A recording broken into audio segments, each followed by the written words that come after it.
Olá, povo de Deus, quarta-feira, 9 de novembro de 2022, dedicação da Basílica do Latrão, que é a Catedral de Roma, a Catedral do Papa, 32ª semana do Tempo Comum.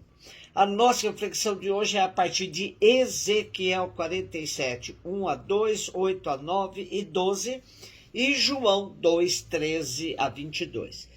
Naqueles dias o homem fez-me voltar até a entrada do templo, e eis que saía água da sua parte subterrânea na direção leste, porque o templo estava voltado para o oriente. A água corria do lado direito do templo ao sul do altar. Ele fez-me sair pela porta que dá para o norte e fez-me dar uma volta por fora até a porta que dá para o leste, onde eu vi a água jorrando do lado direito. Então ele me disse: estas águas correm para a região oriental, descem para o Vale do Jordão, desembocam nas águas salgadas do mar, e elas se tornarão saudáveis. Onde o rio chegar, todos os animais que ali se movem poderão viver. Haverá peixes em quantidade, pois ali desembocam as águas que trazem saúde. E haverá vida onde chegar o rio. Nas margens, junto ao rio, de ambos os lados, crescerá toda espécie de árvores frutíferas. Suas folhas não murcharão e seus frutos jamais se acabarão. Cada mês darão novos frutos, pois as águas que banham as árvores saem do santuário. Seus frutos servirão de alimento e suas folhas serão remédio. Estamos diante de mais um texto profético, desta vez do profeta Ezequiel, que se serve do recurso da utopia para devolver a esperança a Israel. Ezequiel exerce seu ministério entre os anos 593 a 571 a.C. O exílio da Babilônia o atingiu, pois para lá foi levado, tornando-se um sacerdote no meio dos exilados. Um sacerdote sem templo, sem ofício. Na verdade, ele teve de rever seu ministério, assumindo a condição mais de profeta que de sacerdote.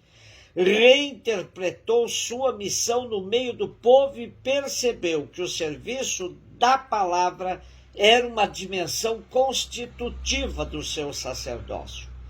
Profundamente decepcionado com as prevaricações do povo de Israel, que abandonou os compromissos assumidos na aliança com Javé, Ezequiel tem uma visão onde o próprio Deus bateu asas do templo, indo habitar num monte. Decepcionado, sim, mas não desesperado, pois vê a possibilidade de uma retomada do país, porém em novos moldes. O que passou não volta mais. Neste contexto, ele indica passos para a construção de um mundo novo, que passa pelo assumir conscientemente a responsabilidade pelo fracasso, que não dá mais para retomar o projeto fracassado, mas sim criar um sistema novo, e pela conversão a Javé, pautando a vida no direito e na justiça. O texto de hoje, marcado pela utopia de uma vida nova, nos mostra a presença de Deus no templo como centro da vida que se espalha por toda a terra, até transformá-la em um paraíso. Quando o povo se compromete com o projeto da vida, não só os bens naturais se multiplicam para serem repartidos entre todos, mas também o povo se revitaliza, abrindo-se para repartir sua própria vida em clima de fraternidade. Mais tarde, João retoma essa passagem para mostrar que a história tende para a realização plena da vida de Deus, repartida entre todos, mas antes é preciso expulsar os sinais do velho sistema, que transforma o templo em casa de comércio e não de bênçãos e graças. João 12, 13 e 22. Estava próxima a Páscoa dos judeus e Jesus subiu a Jerusalém. No templo encontrou os vendedores de bois, ovelhas e pombas e os cambistas que estavam aí sentados. Fez então um chicote de cordas e expulsou todos do templo, junto com as ovelhas e os bois. Espalhou as moedas e derrubou a mesa dos cambistas. E disse aos que vendiam pombas: tirai isso daqui, não façais da casa de meu pai uma casa de comércio. Seus discípulos lembraram-se mais tarde que a Escritura diz: o zelo por tua casa me consumirá. Então os judeus perguntaram a Jesus: que sinal nos mostras para agir assim? E ele respondeu: destruí esse templo e em 3 dias o levantarei. Os judeus disseram: 46 anos foram precisos para a construção deste santuário, e tu o levantarás em 3 dias. Mas Jesus estava falando do templo do seu corpo. Quando Jesus ressuscitou, os discípulos lembraram-se do que ele tinha dito e acreditaram na Escritura e na palavra dele. O contexto desta perícope de João que temos hoje nos mostra o clima de preparação para a festa da Páscoa judaica. A celebração da Páscoa consumia grande quantidade de reses, bois, ovelhas e pombas. Com licença das autoridades do templo, um átrio se convertia quase em estábulo ou mercado. Além disso, para o tributo do templo ou para as oferendas voluntárias, o povo que vinha de outros países tinha de trocar dinheiro, fazer o câmbio da moeda. Os cambistas prestavam esse serviço e faziam aí seus negócios.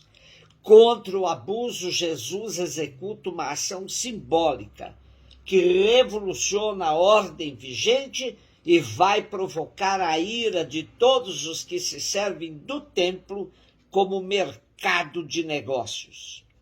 Com tal gesto, Jesus demonstra seu interesse pela instituição do Templo de Jerusalém.